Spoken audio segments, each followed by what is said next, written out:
அனைவருக்கும் வணக்கம். நேற்றைய தினத்தில் ரொம்ப நாள் கழித்து அஇஅதிமுகவினுடைய பொதுச் செயலாளர் மரியாதைக்குரிய திரு இபிஎஸ் அவர்கள் ப்ரெஸ் மீட் கொடுத்திருந்தார். அந்த ப்ரெஸ் மீட்டில் ஏராளமான கேள்விகள் முன்வைக்கப்பட்டது. அந்த கேள்விகளுக்கெல்லாம் எப்பொழுதும் போல் ரொம்ப நிதானமாக தெளிவாக விளக்கம் கொடுத்திருந்தார்.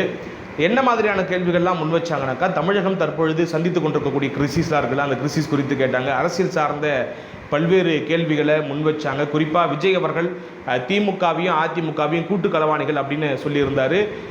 வழக்கமாக அவர் அந்த தேஞ்சட்டை பிரிகாடியை திருப்பி ஓட்டுவார் தெரியுமா, அதே போல் தீய சக்தியும் தூர்ந்து போன சக்தியும் அப்படிங்கிற மாதிரியான விமர்சனங்களை எல்லாம் வச்சுருந்தார். அதற்கான பதில்களை எல்லாம் கேட்டு பெறுவதற்கு முனைஞ்சாங்க பத்திரிகையாளர்கள். அதற்கு இவர் ரொம்ப பொறுமையாக தெளிவாக பதில்களை கொடுத்தாரு.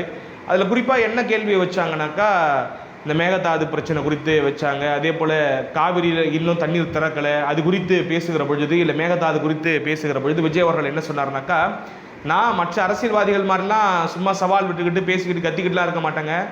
அப்படியே போயிட்டு இந்த கில்லி படத்தை சொல்லுவாங்க தெரியுமா, இவனை மட்டும் கர்நாடகாவுக்கு அனுப்புங்க, அப்படியே காவிரியில் கையிலேயே கொண்டு வந்துடுவான் அப்படிங்கிற மாதிரி பாண்டு சொல்லுவார்னு நினைக்கிறேன். அந்த மாதிரி நினச்சிக்கிட்டு இருக்கார் போல் விஜய்.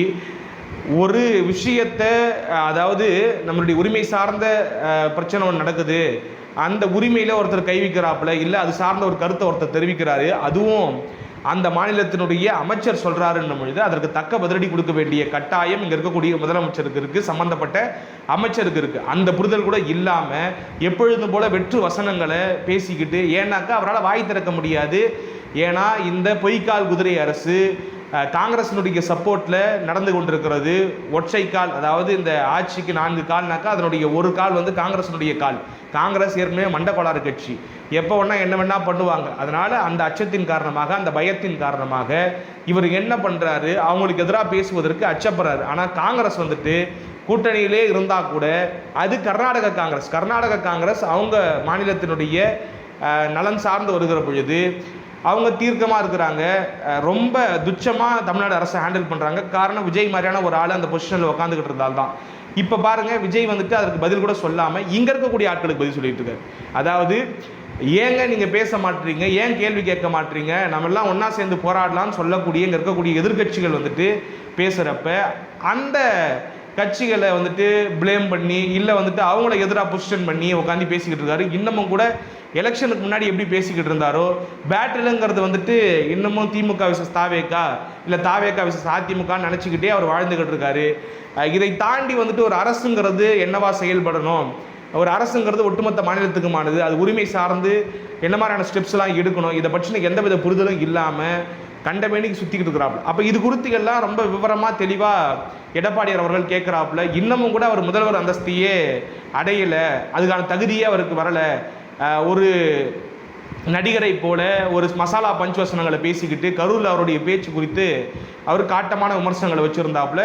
அதே போல் இவர் வந்து திமுக அதிமுக கூட்டு களவாணிகள் சொல்லியிருந்தார் தெரியுமா. அதற்கு வந்து அவர் என்ன சொல்லியிருந்தாருனாக்கா, இவர் தான் வந்துட்டு பெரிய களவாணி, எம்எல்ஏக்களை திருடுறாரு. இன்னொரு பக்கம் திமுக ஆதரவில் திமுக கூட்டணியில் இருந்து வெற்றி பெற்ற அந்த எம்எல்ஏக்களை கொண்டு ஆட்சி நடத்திக்கிட்டு இருக்காரு, இவர் போய் தூய சக்தியா, இப்படி எல்லா களவாணித்தனத்தையும் பண்ணக்கூடிய இவர் வந்துட்டு இப்படிப்பட்ட விமர்சனத்தை வைக்கலாமா அப்படிங்கிற மாதிரி ரொம்ப காத்திரமாக கேட்டிருந்தாப்புல. அதே போல் விவசாயிகள் பிரச்சனைகள் குறித்தும் ஆழமான கருத்துக்களை வெளிப்படுத்தியிருந்தார்.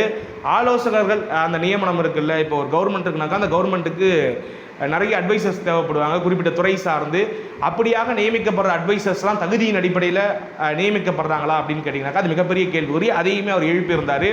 இன்னும் கலாச்சாரம் சொல்லியிருந்தாப்புல, எல்லாரையும் நியமிச்சிட்டாப்புல, அவருக்கு ப்ரொடியூஸ் பண்ண ஒரு ஆளை ஒரு பதவியில் உட்கார வச்சுட்டாப்புல.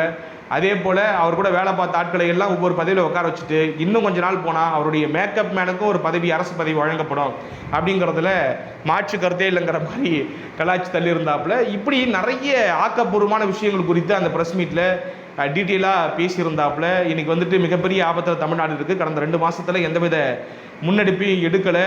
காவிரி தண்ணீர் வந்து திறக்காது குறித்து வாய் திறக்க மாட்டார். இப்படி ஒவ்வொரு விஷயம் குறித்து அவர் பேசிக்கிட்டு இருக்கக்கூடிய சூழலில் இன்னொரு விஷயத்தையும் குறிப்பிட்றாப்புல. என்னன்னாக்கா, அந்த கட்சி சார்ந்து அதிமுக சார்ந்து பேசுகிற பொழுது அதிமுக சேலத்தில் பெட்டராக பர்ஃபார்ம் பண்ணிருக்கிறாங்க, இங்கே வந்து 7 தொகுதியில் வெற்றி பெற்றிருக்கிறோம் நாங்கள் அப்படின்னு சொல்லி இது அதிமுகவினுடைய கோட்டையாக இருக்குங்கிறத சொல்லிட்டு, அதாவது அந்த ப்ரெஸ் மீட்டில் இது வந்து மூலக்கூறு கிடையாது, நிறைய பொருள் பேசுகிற பொழுது இதையும் சேர்த்து பேசுகிறாப்புல. இப்போ என்னன்னாக்கா இந்த அதாவது இந்த அரசில் நடக்கக்கூடிய பல்வேறு பிரச்சனைகள் இருக்குது. நேற்று கூட பார்த்தீங்கன்னாக்கா தாவேகாவினுடைய நிர்வாகி லஞ்சம் வாங்கிய வீடியோ வெளியில் வந்திருக்குது. இது போக பல்வேறு ரமேஷ் குறித்த ஒரு குற்றச்சாட்டு வெளியில் வந்திருக்குது. எப்பொழுதுமே புலனாய்வு புலி சவுக்கு சங்கர் வந்துட்டு திமுக ஆட்சியில் அதிமுக ஆட்சியில் என்ன பண்ணுவார்னாக்கா, இந்த மாதிரியான வாய்ப்பு கிடைச்சதுனாக்கா உடனடியாக பார்த்தீங்களா நான் போய் புலனாய்வு பண்ணிட்டு வந்தேன், ரூம்லேயே தான் இருப்பாப்புல, அங்கேயே அவருடைய ஸ்டுடியோவில் உட்காந்து இதை தான் பேசுவாப்புல. ஆனால் வாய்க்கிழியே பேசுறது வந்து என்னன்னாக்கா, நான் போய் அங்கே போய் இதை பார்த்துட்டு வந்தேன், அதை பார்த்துட்டு வந்தேன், இதை பண்ணேன் அப்படிங்கிற மாதிரிலாம். அதாவது இந்த கள்ளக்குறிச்சி மாட்டில் ஒரு இன்டர்வியூவில் மாட்டினார் தெரியுமா, நான் அங்கே போய் டீ குடித்தேன், இட்லி சாப்பிட்டேன் அப்படி இப்படின்னு சொல்லி. அந்த மாதிரியான ஒரு டுபாகூர் தான் அவர். அந்த டுபாகூர் என்ன பண்ணுறதுனாக்கா, மக்கள் பிரச்சனை சார்ந்து எதுவும் பேசுறது கிடையாது. இப்போ ஒன்று மாருதி பார்த்தீங்களா, விஜய் சாதாரண ஆள் கிடையாது. அருணை மாற்றிட்டாப்புல, இவரை மாற்றிட்டாப்புல, இந்த ஐபிஎஸ் இந்த ஐஏஎஸை மாற்றிட்டாப்புல. நீங்கள் விஜய் சாதாரண ஆள் நினச்சிட்டிங்களா மாருதி அப்படிங்கிற மாதிரி மாருதி கிட்ட விஜய் பற்றின புகைப்பாடல். அதுக்கப்புறம் அதிமுக குறித்து வசைப்பாடல். அதாவது அதிமுக இன்றைய சூழலில் மூன்றாவது பெரிய கட்சியாக இருக்கிறது. எதிர்கட்சி அந்தஸ்தை கூட இழந்துடுச்சு. 47 எம்எல்ஏக்களை வச்சுருந்தாங்க. இன்றைக்கி 6 எம்எல்ஏக்களை களவாடி ஒருத்தர் வந்துட்டு பல வேலைகளை பார்த்துக்கிட்டு இருக்காரு. அவரை கேள்வி கேட்பதற்கு துப்பு இல்லை. மக்கள் சார்ந்த பிரச்சனைகளை எழுப்புவதற்கு வக்கு கிடையாது. இன்னைக்கு விஜய் அரசு பல்வேறு விவகாரங்களில் தோற்று போயிருக்குது. லஞ்சத்தை ஒழிக்க வந்திருக்குன்னு சொல்லிட்டு இன்னைக்கு லஞ்சம் வந்துட்டு பெருக்கெடுத்து ஓடுவதாக மக்களை குற்றம் சாட்டுறாங்க. அதற்கு சாட்சியமாக சில வீடியோக்கள் வெளியில் வருது. அதையெல்லாம் எடுத்து பேசுவதற்கு வக்கற்ற விஜயபாஸ்கர்களை சேர்த்து கொண்டு நிறைய இந்த டபுள் டக்கர் விஜயபாஸ்கர்லாம் சேர்த்துருக்காங்க தெரியுமா. அப்போ அதையெல்லாம் பேசாமல் அதிமுகவை பிடித்து சொறிவதையே தன்னுடைய முழு நேர வேலையாக சவுக்கு இருப்பதற்கான காரணம் என்னங்கிறத நம்ம முன்னாடியே சொன்னால், அவருக்கு சில ஆதாயங்கள் சிலர்கிட்ட இருந்து கிடைக்குது. அது அதிமுகவினுடைய ரைவல்ரி டிவிஷன் கிட்ட இருந்தும் கிடைக்குது, இன்னொரு பக்கம் தாவேகா கிட்ட இருந்தும் கிடைக்குது. அதனால் எங்கே என்ன ஆதாயம் கிடைக்குதோ அங்கே வந்துட்டு ஓடக்கூடிய அந்த பிராணி வந்துட்டு இப்போ ஒட்டுமொத்தமாக அந்த ப்ரெஸ் மீட்டை திசை திருப்புற மாதிரி ஒரு கேள்வியை வந்துட்டு எக்ஸ் தளத்தில் எழுப்பியிருக்குது. என்ன எழுப்பியிருக்குனாக்கா, இவர் வந்துட்டு அதிமுகவுடைய கோட்டை சேலம்னு சொல்லிட்டாராம். அதுக்கு வந்து என்ன சொல்லிருக்குன்னா, எப்படி அதிமுகவுடைய கோட்டையாக சேலம், பாமக இல்லைனாக்கா நீங்கள் என்ன நிலைமைக்கு போயிருப்பீங்கன்னு தெரிஞ்சிருக்கும். 2024 ஏன் தோற்று போனீங்க 70,000 ஓட்டு வித்தியாசத்தில் அப்படின்னு கேட்டிருக்குது அந்த பிராணி. நான் பொதுவாகவே இப்படி யாரையும் உரிமையில் பேச மாட்டேன், அதே போல் வந்துட்டு கண்ணிய குறைவாகவும் பேச மாட்டேன். ஆனால் இவரை பேசணும்னு தோணுது. அது ஏன்னு எனக்கு தெரியல. மேபி தவறாக இருந்தால் அடுத்தவர்களுக்கு முகம் சுளிப்பை ஏற்படுத்துச்சுன்னா அதற்கு மன்னிப்பு கேட்டுக்கிறேன். அதே போல் என்னுடைய தரமும் அதனால் குறையுதுங்கிறது எனக்கு புரியுது. ஆனாலும் கூட அந்த ஆள் அப்படி தான் பேசணும்னு தோணுது.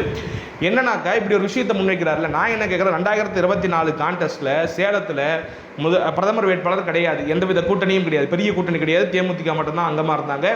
அப்போ அதிமுகவுடைய சொந்த பலம் மட்டுமே 4.5 லட்சம் வாக்குகளுக்கு மேலே இருந்திருக்குது. கிட்டத்தட்ட ஒரு 5% வாக்கு வித்தியாசத்தில் தான் சேலத்தில் வெற்றி வாய்ப்பை இழந்திருக்கிறாங்க. அதுவே அது முதலமைச்சருக்கான தேர்தல்னாக்கா அப்போ ஒட்டுமொத்த சூழலும் மாறி இருக்கும். அப்போ தனித்து களமானாலே அதிமுக சேலத்தில் ரொம்ப பலமாக தான் இருக்குங்கிறது தான் அதற்கான பொருள்.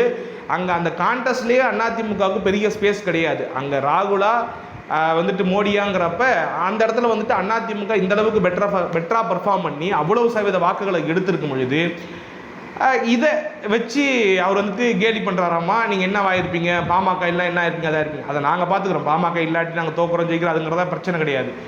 ஆனால் இவருடைய நோக்கம் என்னன்னாக்கா, அந்த ப்ரெஸ் மீட்டில் பேசுனா அந்த முக்கியமான பேசுபொருள்லாம் காணாமல் போனோம். அதிமுக குறித்த அந்த மைண்ட் செட் மக்கள் மனதில் வந்துட்டு பின்னோக்கியே இருக்கணும் அப்படிங்கிறதுக்காக திரும்ப திரும்ப இந்த விஷயத்தை முன் வச்சு பேசிக்கிட்டே இருக்கிறாப்புல. இது அவர் கொடுக்கப்பட்டிருக்கக்கூடிய அசைன்மெண்ட்.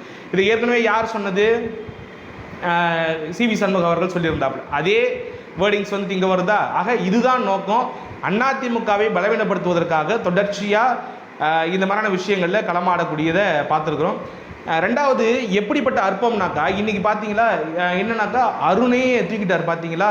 அப்புறம் நேற்று ஒரு ஐஏஎஸ் அதிகாரியை இடமாற்றம் பண்ணியிருக்கிறாங்க, ஏதோ ஒரு துறை மாற்றம் பண்ணியிருக்கிறாங்க போல, அதுக்கும் ஃபயர் விட்டாங்க. இதே மாதிரியான பேச்சு நீங்கள் கடந்த காலங்களில் கேட்டிருக்கலாம்.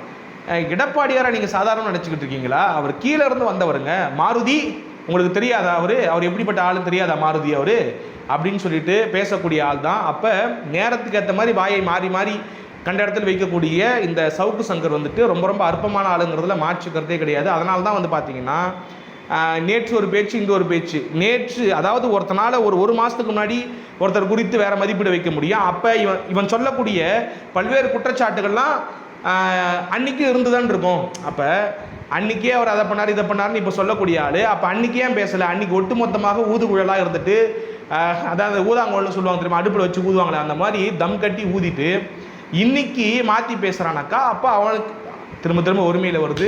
அவருக்கு வேற ஏதோ ஆதாயம் இருக்குது, தேவையை நோக்கி ஓடிக்கிட்டு இருக்காருங்கிறதா. நம்ம ஏன் இதை குறித்து பேசுகிறோம்னாக்கா, நேற்று அவர் வந்து அந்த ப்ரெஸ் மீட்டில் நிறைய விஷயங்கள் குறித்து பேசியிருந்தார், நிறைய விளக்கங்களை கொடுத்துருந்தாரு. அதிமுக எதை நோக்கி நகர்ந்துக்கிட்டு இருக்கு, அதிமுக என்னவா செயல்பட்டுக்கிட்டு இருக்கு, ஆட்சி அதிகாரத்தை இல்லாட்டி கூட மக்களுக்காக போராடும், பல்வேறு மக்கள் சார்ந்த பிரச்சனைகள் குறித்து நாங்கள் ஆலோசிச்சுக்கிட்டு இருக்கிறோம், நிறைய ஆலோசனைகளை கொடுத்துக்கிட்டு இருக்கோம். சட்டமன்றத்திலையுமே கூட நாங்கள் நடுவர் மன்றம் குறித்த எங்களுடைய ஆலோசனைகளை கொடுத்தோம். அவங்க செஞ்ச தவறுகளை சுட்டி காட்டினோம். ஆளுங்கட்சியும் எதிர்கட்சியும் பிரதான எதிர்கட்சியும் சேர்ந்து ஒரு பிழையை மேற்கொண்டாங்க.